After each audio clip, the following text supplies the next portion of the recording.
Hi everyone, today we're going to have a go at understanding how functions work. We're going to be using Python, but functions really work the same in most programming languages. In Python we can define a function. I'm going to give mine an identifier of my func, and this function accepts some data as a parameter. So I'm just going to call my parameter num. Now all that my func does is return num multiplied by 2. That's all it does. It gets some data and it returns a result. Okay, so that's my function definition. Now what I'm going to do is write a small main program. What my main program will do is call my func. We're going to send it some data. This data here, when we call my func, this thing called num grabs the data. It grabs that 3. It says, okay, I now have 3. I've got it, and now I'm going to do something with it. Right? So we call the function, we pass it some data. The function wakes up, grabs the data, and then does something with it.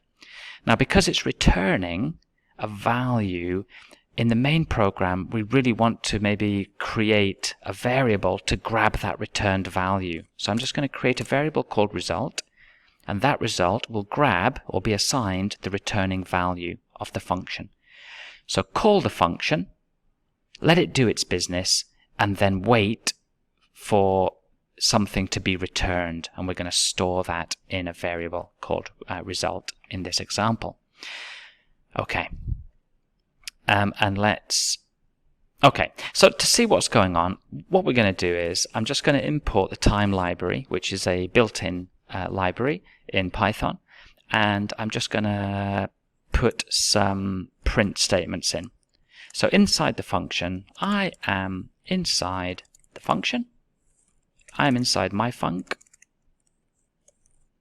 I got some data.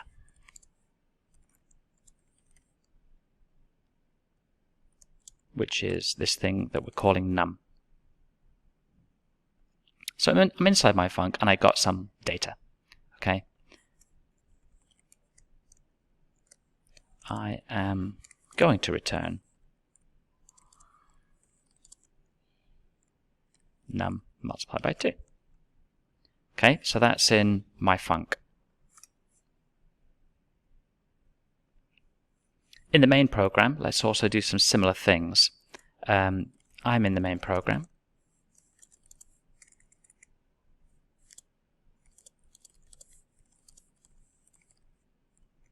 I'm going to call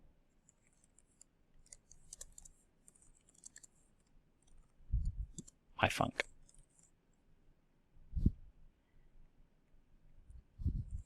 And then I will wait for the result. I will wait for something to be returned.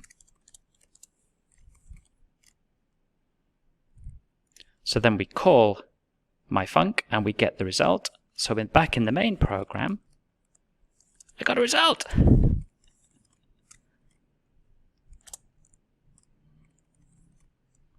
So to see all this happening, let's put in some sleeps. So I'm in the main program. Let's just put a sleep in there, just for 5 seconds. I'm going to call my func. I will wait for something to be returned. Let's just put a sleep in there as well.